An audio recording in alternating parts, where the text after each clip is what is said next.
fans, welcome back to Room 237, back with another review. Now, normally I don't do new releases, probably because I never really go to the movies very much.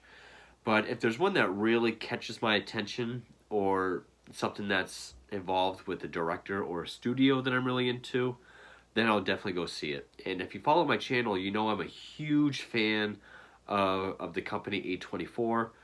When it comes to modern horror, A24 is my favorite company. And this is a movie that just came out this past Friday on May 20th. So there will be a big spoiler warning. I'm going to try. It'll have spoilers, but I'm going to give a big warning before I get to there. And for those in the UK, because it doesn't come out until June, there will be a spoiler warning. But this is for the new A24 film, Men. Now, thing about this film is I didn't know much going into it. I saw one quick trailer through like a YouTube ad and just a brief synopsis on Wikipedia. What it looked like to me and what ended up being were completely different things. I thought this was going to be, I guess, more like X, not necessarily a slasher, but more straightforward, less about allegory and a metaphor, maybe less art housey, more straightforward in like a, for lack of a better example, like a Black Christmas 2019 kind of way, just about how all men are evil. But it was A24, so I gave it the benefit of the doubt that there's got to be something to it. And I'm kind of torn because it's definitely art housey. It's definitely got a lot of hidden themes and metaphor and allegories and everything, which I like, which is the reason why I really love A24. But these ones are harder to read for various reasons. I'm not quite sure if they work. I'm not even 100% sure on what they mean. Even those aside, as a movie, it's not my favorite A24 film. I mean, it's not The Witch. It's not The Lighthouse. It's not It Comes at Night. It's not Saint Maud. I would put all those, Killing of a Sacred Deer, I would put all those above Men. As a whole, as a movie, I like this more than Hereditary, because the ending to Hereditary just pissed me off so much. As a whole, as a movie, I like this more than Midsommar.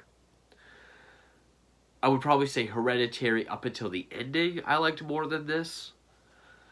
Midsommar, just as a movie and with its themes and its metaphors, I would put this over Midsommar. But, of course, like all other A24 films, it does get the usual praise of excellent cinematography. It looks stunning. Stunning use of its setting and just everything around it, especially visually. Excellent sound design and score. Great performances by who is it?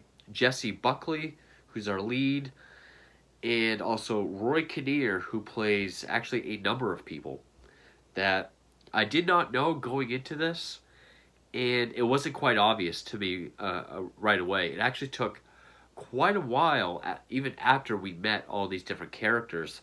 I thought a couple of them looked similar, but it never dawned on me that Rory Kinnear plays all of them.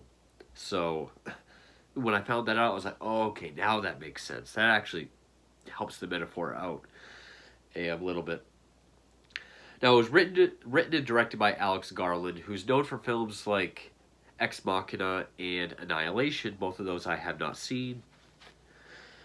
Apparently, he wrote this script some 15 years ago, and originally when he wrote it, he was more inspired by 80s body horror, like John Carpenter's The Thing, the films of David Cronenberg, American Werewolf in London, and his original idea was mutation. I'm not going to get into why because of spoilers, but he eventually decided as they were making the film that mutation just didn't work quite well, so we went with what's in the final act that we got. It basically just stars Jesse Buckley, Rory Kinnear, along with, we have Papa Essiedu, if I pronounce that correctly, as as Harper is Jessie Buckley, as her late husband James, and her friend Riley, played by Gail Rankin, who shows up a few times. And I'm not sure what the budget is. It only made $3.3 million opening weekend, so it's not doing the best. A lot of times A24 doesn't do that great at the box office. And even its reviews, it's getting praise for its performances and its visuals, but the story is getting criticized, which I can agree with ultimately. Now,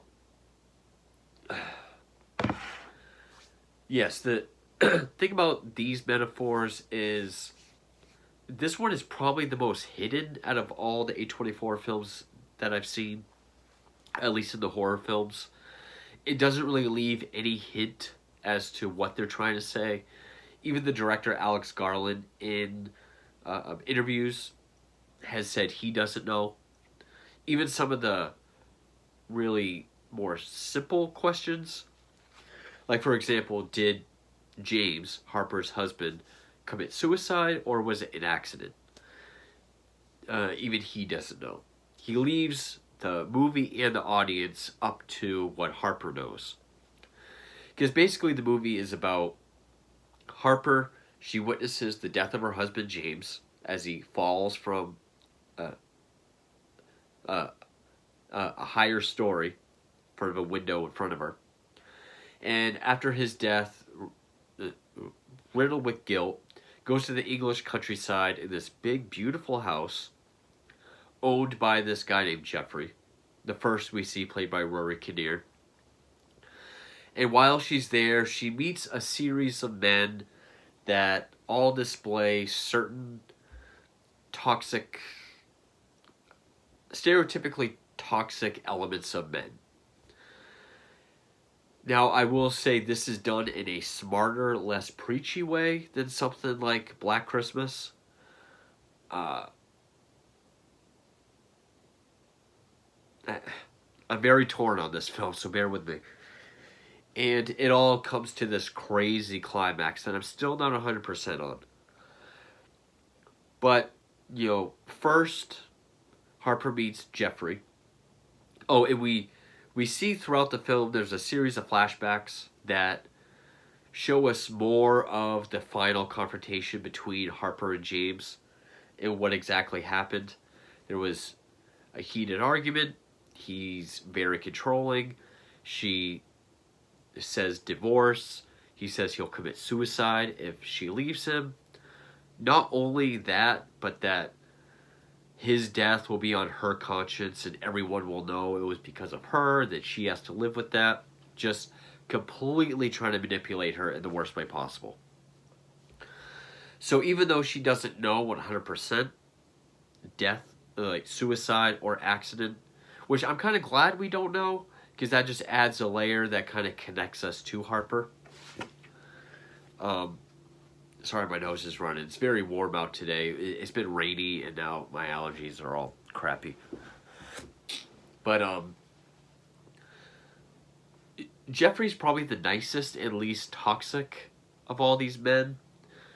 Now, you could say he's overly chivalrous, but like he won't allow her to bring her own luggage in. He gives her a tour of the place, thinking she can't do it by herself. He does make some little remarks, like don't flush your tampons down the toilet, don't eat the apples from the tree, kind of making like a forbidden fruit kind of allegory. Later on in a pub, he won't even allow her to pay for her own drink, even telling the bartender, like, nope, don't let her pay for it, I got it. Kind of giving off the meaning that women need men to take care of them. Then she comes across this, well, there's more. There's like the green man who kind of plays a bigger part, but I'll get to that. Then she meets this small boy who, yeah, they did CGI Rory Kinnear's face onto a small boy's frame. that should have given it away to me that it's all Rory Kinnear, but even then it didn't. Kind of reminded me of that piece of shit movie, The Prodigy, where there's the old man's face on the young kid, but it wasn't quite as drastic. He wants to play hide and seek. She says no, so he calls her a stupid bitch. That then runs away. Maybe not as direct as some of these other ones, but kind of like when a guy hits on a girl or wants to do something with a girl, even take her out on a date. She says no, so then he insults her because, he should get what he wants from her. This is outside of a church, so then she meets the church vicar, again played by Rory Kinnear, who seems very attracted to her, even puts his hand on her leg, and then when she leaves, you see him kind of rubbing the part of the bed she was on. But she explains her history with her husband and how he committed suicide, and they got in an argument. He punched her in the face, and then she kicked him out, and then that's when he did it. He blames her by saying, well, did you allow him a chance to apologize? Or did you just kick him out? Oh, I just kicked him out.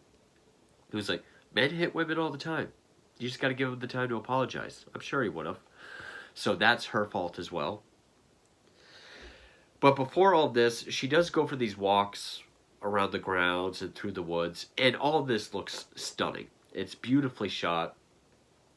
She comes to this one tunnel where, again, the sound design is great. I mean, she's in this tunnel where, it shows her go like, ha. We hear the echo rolling. They're like, ha, ha. It rolls again. And then she kind of creates layered music with it. Ha, ha, ha, ha, ha. It does that. Then before that ends, ha, ha. She keeps doing it until it sounds like there's a song. Sounds great. But then she notices, like, some feral man. He's just his silhouette way at the end of the tunnel. We see him get up and run towards her. Which I always thought, when you see a threat far away in the distance, kind of noticing, then taking charge, I always find that creepy. But she runs away and then comes across this field with a dilapidated building. And she takes a picture and she sees what's known as the Green Man, who's just this naked... I thought he looked kind of yellow, like he's jaundiced, but maybe not as bad. He's completely naked. She thinks that's weird, so she gets home. She's talking to her friend Riley on FaceTime, giving a tour of the house, and sees the Green Man outside in her yard. She calls the cops, they take him away. And then that night, she goes to the pub, and that's when Jeffrey won't let her pay for her drinks, and this cop is there, also played by a Canary. Was it Kinnear or Canary? What have I been saying this whole time? Rory Kinnear. Wow, I think I've been getting it wrong this whole time. The cop tells her, oh, we let him go an hour ago. I mean, we didn't really have a crime to charge him with. He was just on your property. He didn't touch or do anything, even though he's naked. She's like, he stalked me from the woods. And he pretty much blames her for being overreacting. Again, victim blaming. Saying you're overreacting. How many times did you see him? Once. It was out in the woods? Yeah. And just because he was at your house after, he's stalking you? So he blows that off. And pretty much from that point, there's spoilers. And I mean, there's a few foreshadowing moments. Like when she gets to the church, there's the statue that shows, I think it's called Sheila Nagig's, which is like this centuries old art depiction of man on one side, female on another, where the female's kind of in a suggestive position, kind of stretching herself out. That kind of foreshadows what we're going to see later. And we do keep cutting back to more of hers and James' final confrontation, as well as the Green Man sort of applying more plants and leaves to his face. Eventually becoming, I can't remember the name of the painting or the interpretation, but I guess he stands for rebirth. But for those that haven't seen it, I'm going to stop it there. And spoilers after this. Now, if you don't like art house films, I think you're automatically going to dislike this. If you are a fan of A24, I'm pretty sure you'll like it for all the same reasons. It's shot wonderfully. It's acted very well. Great sound design, great editing. It's very well made all around. But with movies like that, it depends on, do the metaphors work? Do the themes make sense?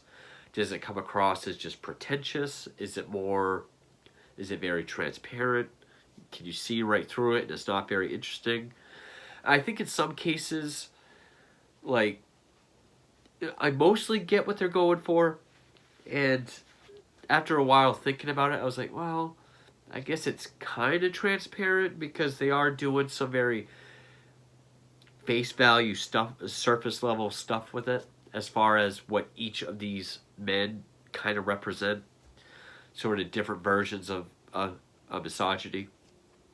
But I mean, personally, myself, I did like this more as a movie than Midsummer. I would say it's tied with Hereditary overall, just because the ending to Hereditary I really disliked, and that brought the movie down. Whereas this, I liked the whole movie. Just the ending kind of had me confused. I'm not really sure if they did the metaphor very well. But it is a very slow burn. You do, I mean, like other A24 films, you do kind of got to stick with it. Which, I love slow burn movies. Once you get to the crazy third act, which I'll get to, I do think that's where it really does do a good job with its visuals, even if the visuals are all built around the metaphor. But I'm kind of confusing myself just talking about it. But so yeah, spoilers starting now. Definitely go see it if you like A24. If you like newer, different horror films, definitely go see it so this movie can make some money, and hopefully A24 will get to put out more. I do know that we have one called Bodies, Bodies, Bodies coming out that looks more of a comedy. But I'm not sure if the Black Phone is A24, but that looks good. But anyway, man, I enjoyed it. I almost would have enjoyed it more if they did just go the X route, kind of drop the metaphor and just do like a more intelligently written version of like Black Christmas 2019. Try to do the all men are evil, all men suffer the same primal sins as females in their own way kind of message, but less artsy, maybe like X. But I still enjoyed it for what it was. It's just not one of my favorite A24 films. So with that, I'm going to get spoilers. So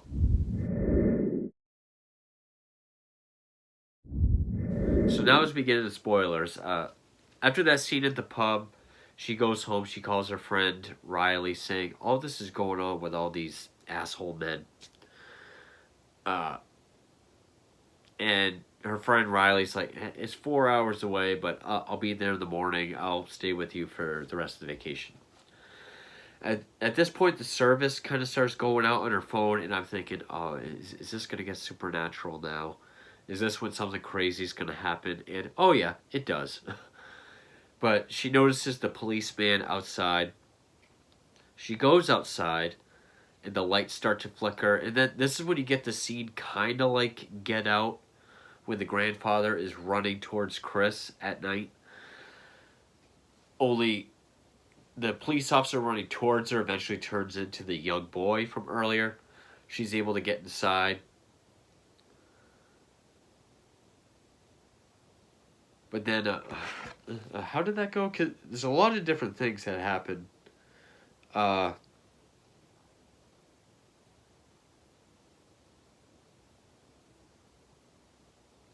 oh yeah, then Jeffrey appears in the kitchen, which a crow is thrown through a window, and yeah, we do see the crow have a broken wing, and Jeffrey's like, "Oh wait, hold on, I'll take care of it." Snaps its neck. He goes outside, but then when she follows, it's now the Green Man, who then chases her. She slams the door, and he shoves his arm through the mail slot, trying to reach her. And I will say this act has some very heavy CGI.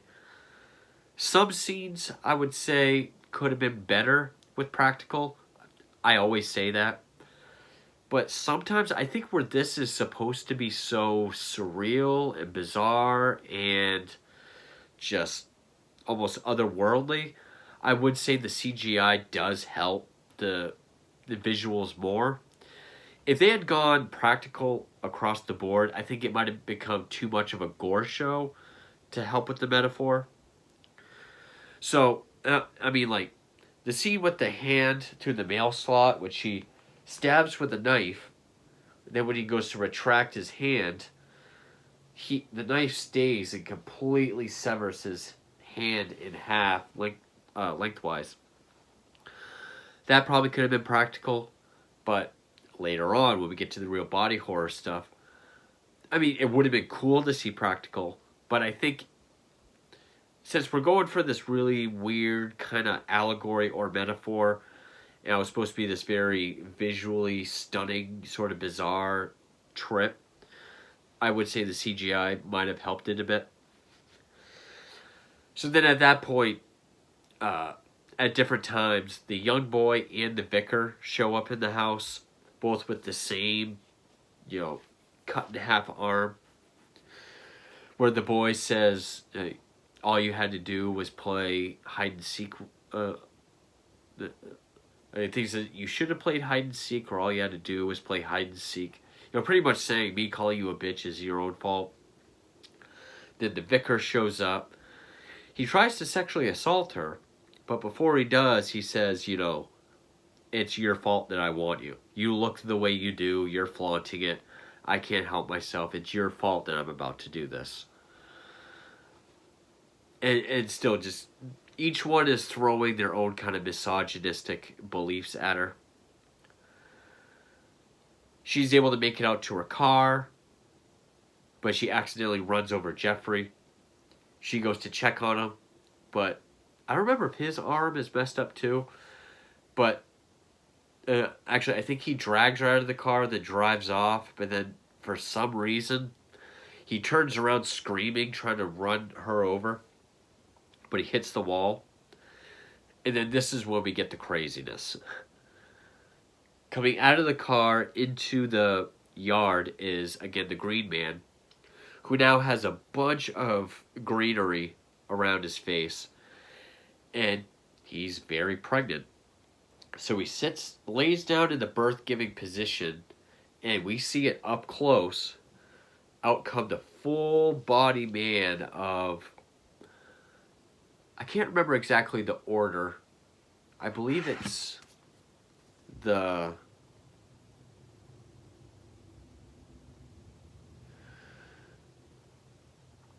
Oh, and also, before the Green Man or Naked Man does, his arm is also cut in half and his ankles are busted. Because we do get a flashback to what James looked like after his fall, where his ankles were shattered from the fall and his arm was pierced by a fence. So these injuries are kind of mirroring that. Just want to see if it gives... Okay, so he gives birth to the young boy. And then the young boy just screams and falls. And then he gives birth to the vicar, but out his back. The vicar crawls towards her. Then the vicar gives birth, I think, to Jeffrey. And then out of Jeffrey comes James. But before I get to that, I guess Alex Garland felt horrible for Aurora Kinnear during this because I guess they shot this sequence in like -2 degrees. And of course, he's naked, he's wet, he has to climb through all this prosthetic stuff. And I guess it was hell. But I guess Kinnear didn't complain about it one bit. And that's what I mean by, I think it's supposed to be so slick and so, like, almost a matter of factly that the way it happens, I mean, even though the young boy screams as the vicar comes out of him, but I think if it had been practical, it would have looked too much like I said, a gore show. So I think where this is just supposed to be like a smooth, almost, the rebirth that I think the Green Man represents. But also like the rebirth of spring, and I guess Harper, this is all happening during the spring. So I think just with the CGI, it just made it more seamless and a bit more kind of a matter of factly than practical. So then after Jeffrey is James, and James walks towards her, of course naked and covered in blood, sits down next to her on the couch, and she says, "What do you want from me?" And very selfishly, very still being as manipulative as ever, says, "All I want was your love," or "All I want is your love," or "For you to love me." So then the next scene, the last scene, is Riley shows up, and of course sees that the car is busted. And I think some people have tried to paint Harper as an unreliable narrator. Like, is all this actually happening, or is this in her head? But when we see that Riley sees that the car is smashed up and that there's blood tracked all the way inside, something happened.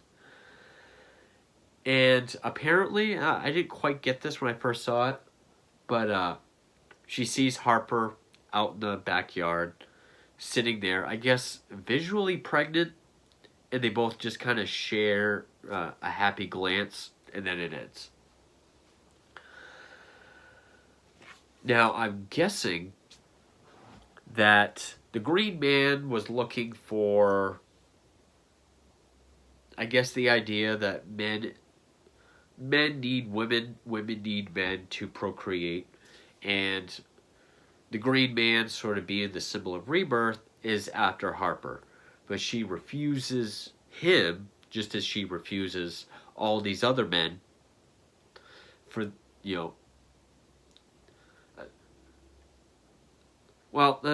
I guess the Green Man is more like a fundamental thing. Like, yes, we do need each other to procreate, but it's being lumped in with all these other men.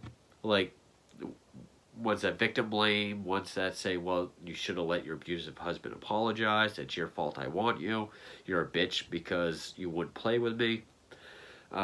You can't take care of yourself or pay for your own stuff, so I'm going to do it for you. Just all that kind of toxic masculine stuff is sort of lumped in, I guess, with the idea that we need each other to procreate. But when she says no, it's like the Green Man just has to give birth to each layer of a masculinity until we get down to the barest of "I just want your love." But even then, just because of her experiences and how manipulative James was, I don't know. I guess that's one way to look at it. But also, maybe these are all layers of how manipulative James was to her, just as a whole. So we have to see all that, or all the sort of toxic masculinity that she's put up with.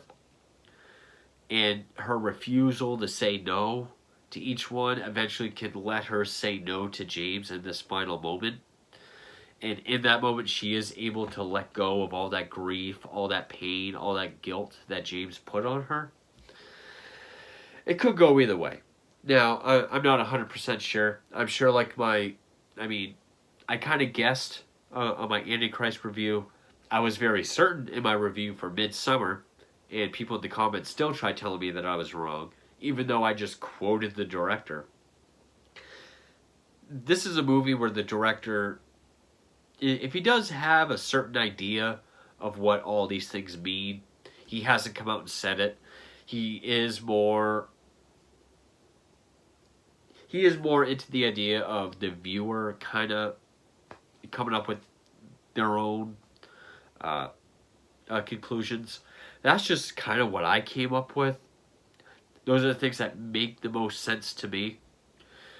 Also, why does each man or each one of these men that sort of displays all these feelings, why are they all Rory Kinnear, or why do they all have the same face?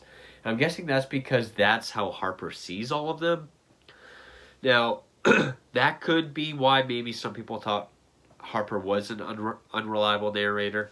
Maybe she does see them as all one and the same.